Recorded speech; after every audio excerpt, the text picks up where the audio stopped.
Good morning, everybody. Paul here from Warren's Farm. It's November 15th. It's 9:15 in the morning. It's 50 degrees. We're out here in my shop. We're getting ready to build some candy boards. I got a friend coming over, Ben from Sandy Bottom Homestead.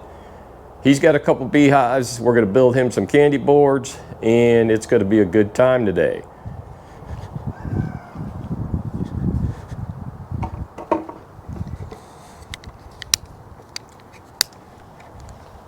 As you can see, Ben's arrived and we're starting to work on these candy boards. He's cutting the boards at 16 1/4.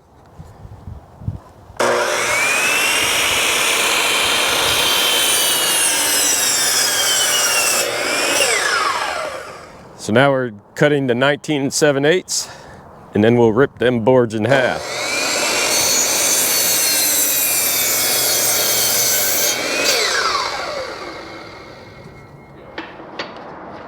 We're gonna rip it.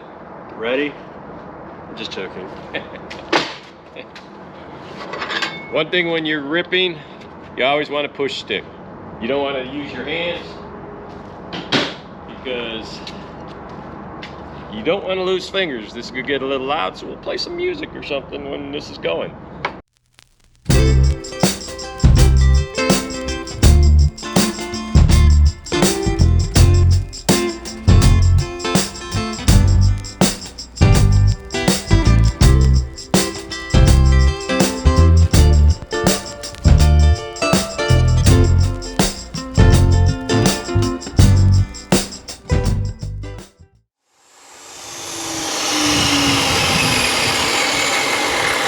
We're going to just put some extra glue on this just to make sure that stays in place and doesn't fall off in time. Yeah. They'll propolis that in too, won't they? Oh, big time.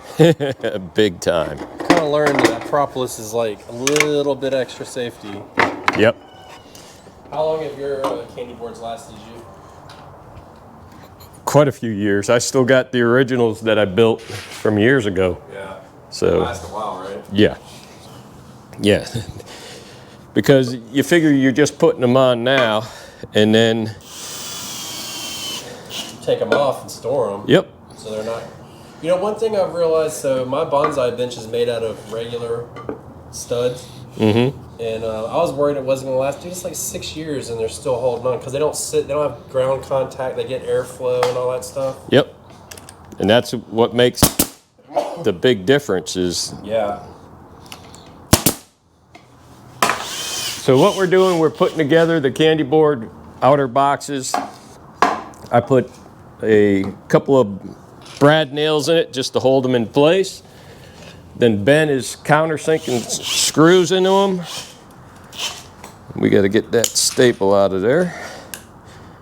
And that way, between the wood glue, the staples, and a couple of brad nails, that should be enough to hold it in place. So, and then a little bit of propolis to top it off. You know what I'm saying? Yeah, the bees always help too.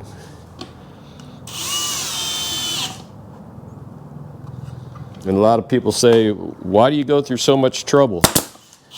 Well, you want to keep your girls alive. And that's why you go through the trouble. No, you're not selling it, man. I didn't stand out in the summer heat and have borderline heat strokes just to kill my bees in the winter, right? That's a fact. Take an hour to make sure they make it through the year. I mean, that... Double check square. We're square. How about that? Good and square. Yeah, this one's a little wobbly. Can I see the square so I make sure I get it together right?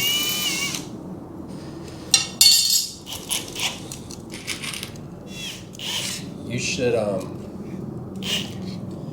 make a playlist on your channel for beekeeping DIY. I have one for Homestead DIY. But you're a lot better at it than I am, so. I don't know about that.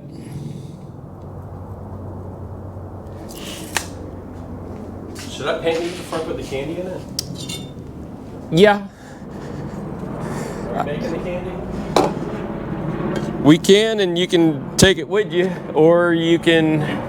can I take the candy with me and then put it in later, or does it have to go into the board right away? It would. I brought the sugar like you told me.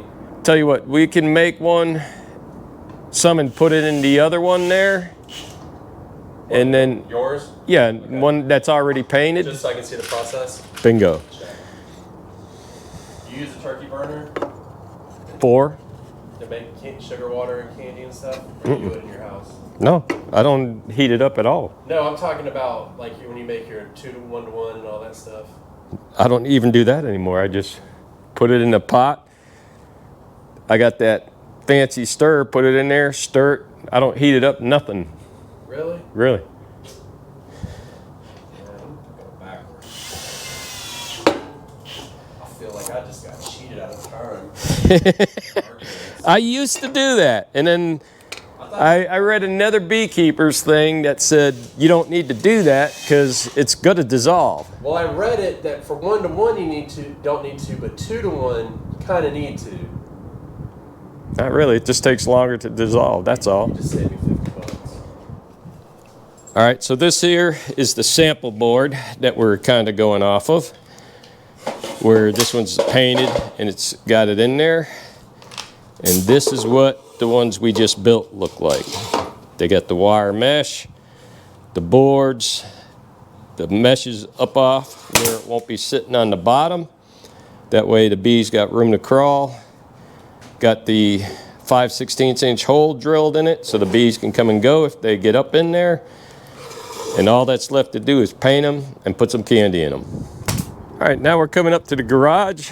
We're getting ready to start filling these candy boards with some candy sugar. We got Ben from Sandy Bottom Homesteads. Like I mentioned earlier, he's here to start learning how to make these. So first we got to get 10 pounds of sugar. So he'll do it in 5 pounds in that little metal bucket, dump it in the bucket, and then a second one, and then that's where we add the other ingredients, Hive Alive, vinegar, and Honey Bee Healthy into the water. Then we take 10 ounces of bee pollen, mix it with the sugar, and then once that's done...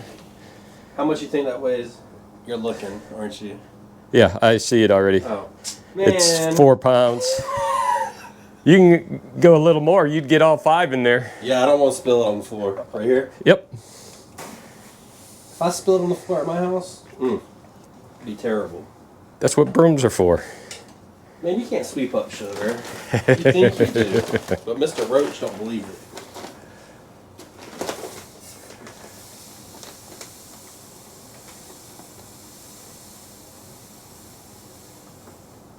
See that? Piece of cake. It's more than a piece. It's like the whole cake. Yep. So that little bit of overflow is good. What, we need like 4 ounces? Yep.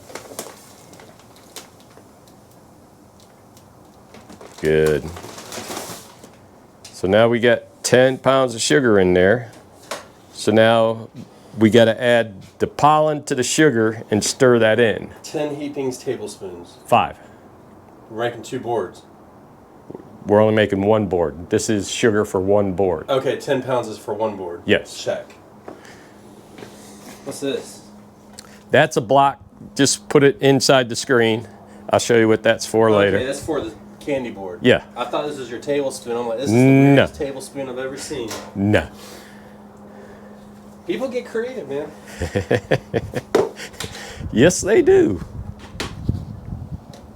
Now, Hive Alive? Nope.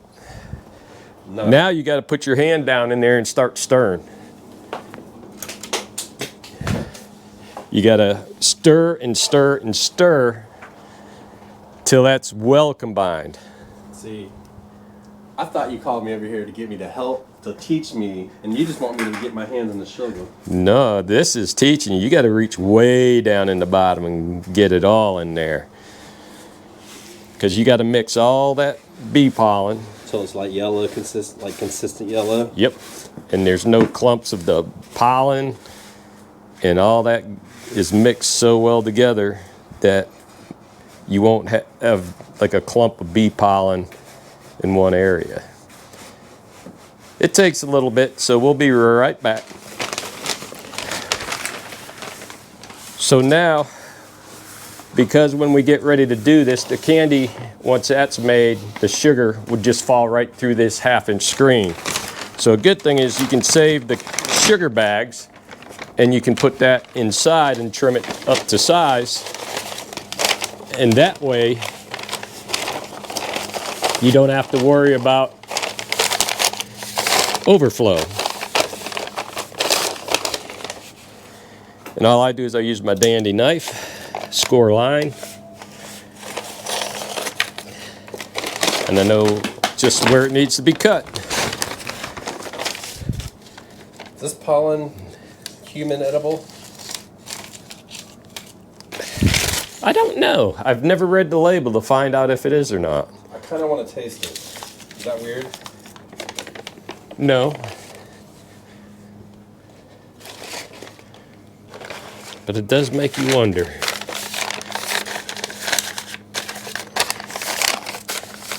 Not for human consumption. There you go. And only oral bee consumption, so don't inject them with it. That's a thing. You never know. Hey, look. It's a new technique.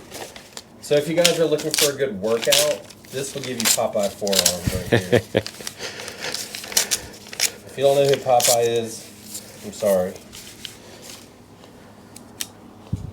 There we go. All right, we're all mixed. Okay. So we're getting the paper into the box. This is where our hole will be. So that's where these little dandy things come in. You can use a 2x4. This one has old sugar on it, so we'll just take that off and you can just put it there when you put it in. I don't do that anymore just because I just do it by hand. So we got 2 cups of water here. We're gonna add a tablespoon of vinegar. We're gonna add a teaspoon of Honey Bee Healthy, and we're gonna add a teaspoon of Hive Alive. So to me, the more vitamins in, the better. Yeah.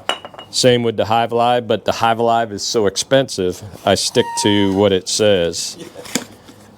Because if you haven't bought Hive Alive, when you do, you'll see what I mean. Because depending upon where you get it, will depend upon your price. Could I use the spoon? So I'm so cheap. In the summer when I was making 1-to-1, I stopped using Hive Alive and started using it like every other time or something. Yep. Because it's just... It's very expensive. Well, I was reading too, they recommend it in the fall and early spring. Yep. And that's it, so... All right, so now we got our water here. So you don't just dump all the water in at once. You don't. You can see bees are starting to show up because they smell it. So what you do is you just pour a little in and you start mixing. Start mixing.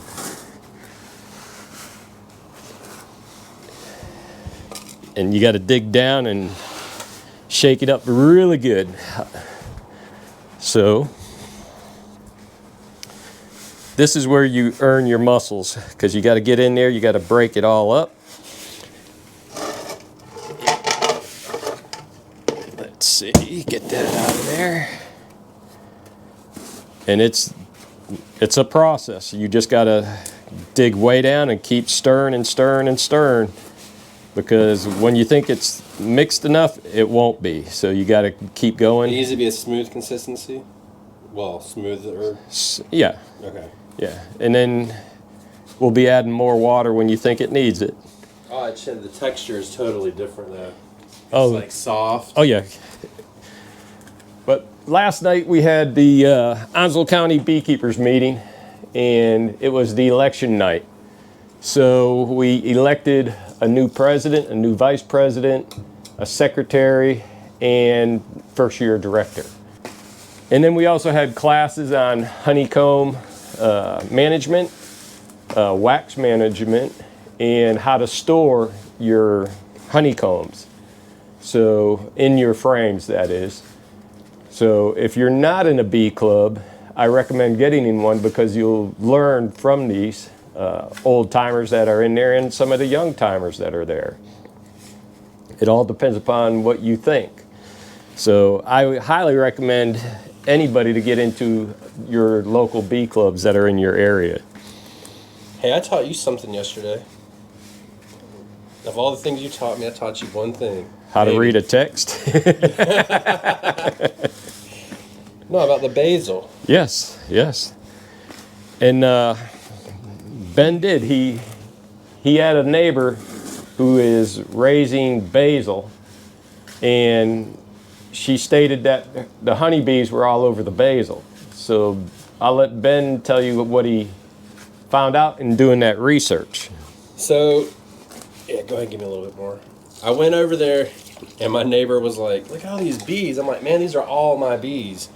Now, I got my bees late in the year. I got them in June, which is not a preferable time, but that's the way everything was meant to work out. And I noticed that when everybody else didn't have pollen, I kept having pollen come in. So when I went over there, I saw the bees all over their basil. Now, I planted purple basil this year that did not flower until now, which is not something I'm used to. But noticing the little green pollen and then seeing it come in, I did some research.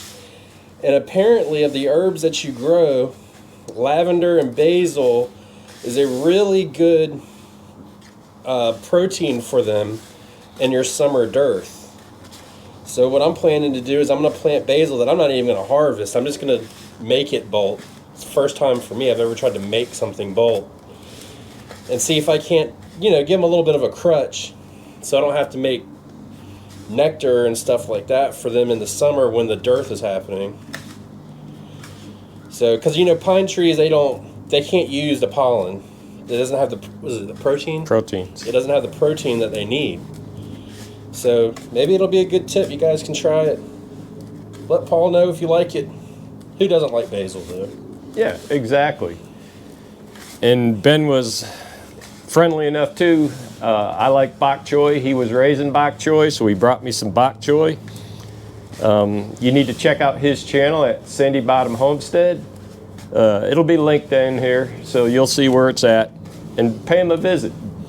If you come by in about a week, I'm gonna have my forms gonna be 3 times as big as they are now from doing this.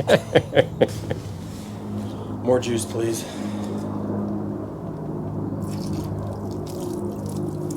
We'll give that a whirl. Yeah, she's getting there. She's almost there. Just dig way down in them corners of the bucket because I guarantee you there'll be some sugar in there. Now, when I make these, I'm making 15 of them because I got 15 hives here. So by the time you're done mixing sugar up for 15 of these, you get some big forearms. Now I have a cheat, which I didn't tell Ben because I want him to learn this, the good way to do it. But the cheat is zoom in. This little tool. This is a aerator tool that you can mix the sugar up very much so very faster using a drill. I also use this for when I'm peeling black walnut husk.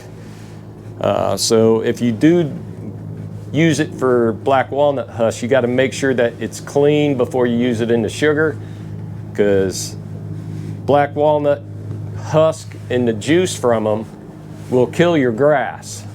So I don't know what it'll do to bees, but I want to make sure that it's clean because I don't want to hurt my bees in any ways.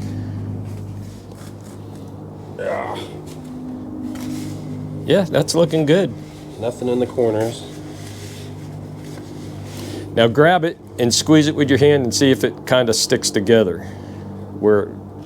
So since you got the dirty hands, you get to scoop it and start putting it on top of the paper. And we have the bees coming in here because they're smelling all the good stuff that we got here. The Hive Alive and the sugar. No corners. Yep. Yeah.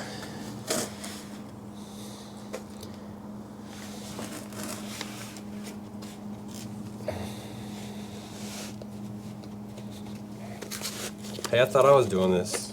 You are. I'm just showing you how to get a corner done. There you go. Just like that. And like that.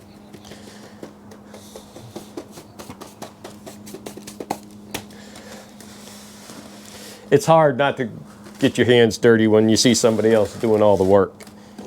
Get out of there, Mr. B. Sit back and enjoy it. Because you got 15 more hives to do.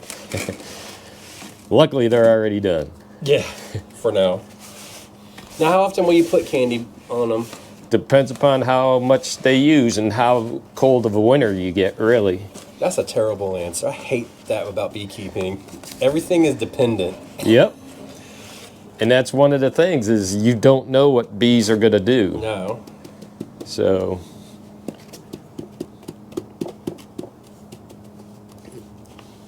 and all I do is try to level it out the best that I can. Does that really matter? No, Or is because that the a Paul bees, thing? that's a Paul thing. Okay. It's, Not that I'm trying not to do it, but just in general, like...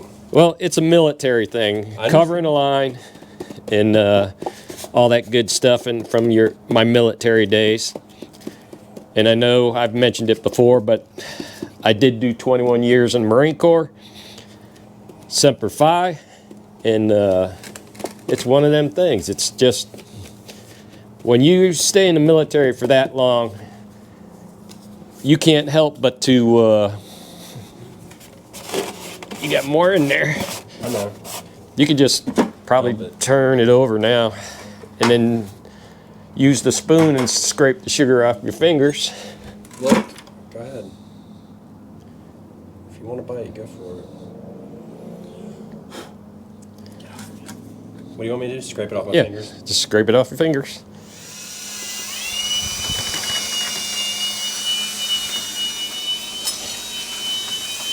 This is the cheap way to mix sugar.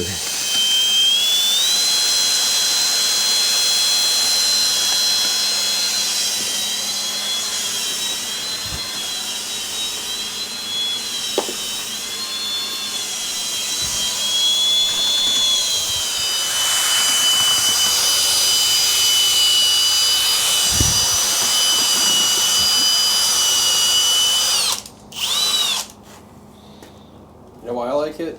It's a lot easier on the old back. Yes, it is. Yeah, she's good. No, not quite.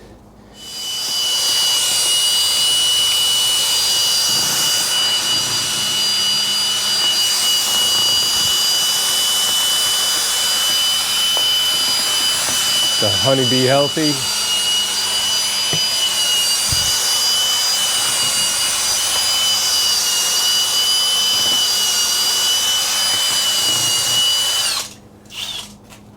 I'm not getting paid by anybody for this too. Let me put that disclaimer out there. That way somebody don't turn around and say But if you wanted to pay us, you can contact us at wherever you want. But let us know. Yeah, that's nice. Because it's got the sifter built into it too. Yep. I like this. I just like it because I like it. Yeah, it's a neat little toy. Yeah. I'll send you a link for it. That way you'll have that. And you'll be like, oh, this is so much easier. Well, it is easier. Every time I come over here, I leave poor. You don't leave poor, you become poorer. Poorer, yeah. Go ahead.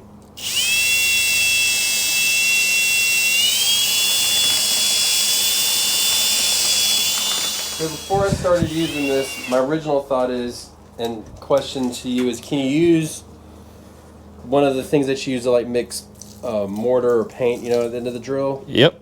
You can use that? Yes, you can. Does this work better because it sifts at the same time, do you think? I think it does because Okay. it sifts. It makes sense because it's granulated. Now that it gets thicker, the mortar one might come in handy, I was but thinking, yeah, you could do both. there you go. Ain't that something else?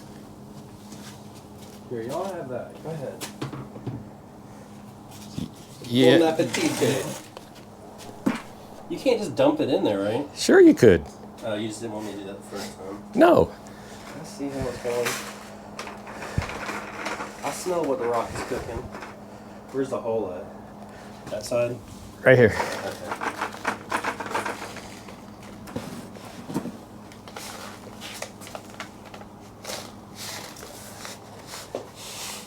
So I could have told Ben how to do it very easy the first time, but I want him to learn. You gotta learn the old ways. Yep. You know, I just got that hive. I was telling Paul, you'll like this. I got a hive, and I was putting it together, and I was like, I'm gonna do the first hive by hand, and just the way it used to be. And I mean, that's all pre-cut and everything. I started hammering the nails in. I got like 4 frames in. I was like, never mind. I went and got a $20 air bradder, and Oh, but you got to tell the story about how when you put your first hive together, where the handle ended up. oh, I don't want to tell that story. The handle's on the inside of the box, so we're currently working on this to rectify this situation. Everybody learns that way. I did the same thing at the beginning. It was like, The bad part is I was teaching my son, and I was like, we got to be careful, and we got to look. And after I got everything glued and everything, I was like, uh-oh. Booty trap. and it's like, do I take it apart? It's like, no. Can't. Which that's fine. It'll harden just like that. Oh, so it hardens even more? Oh yeah, it's going to get rock hard. Do you leave it out before and let it harden before you put it in, or can you just throw it in there now? I always let it harden before I put it in. How long does that take usually? Overnight. Okay. Yep, just overnight. Because, you know, this time of year it's tough because we're planning around the weather. Yep. So if it gets above 50 degrees, I can throw this on during the day. Very true.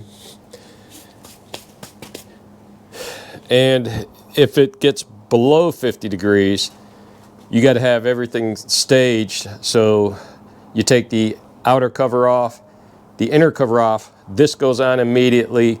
Put the inner cover on top of this if that's what you're planning on doing, or just set your outer cover on it. I don't use inner covers. Once I put these on, those come off. Why? And only that comes on, because you don't want the moisture to collect on the inner cover, because the inner cover will collect moisture and it'll drip down. Well, this kind of acts like an inner cover anyways.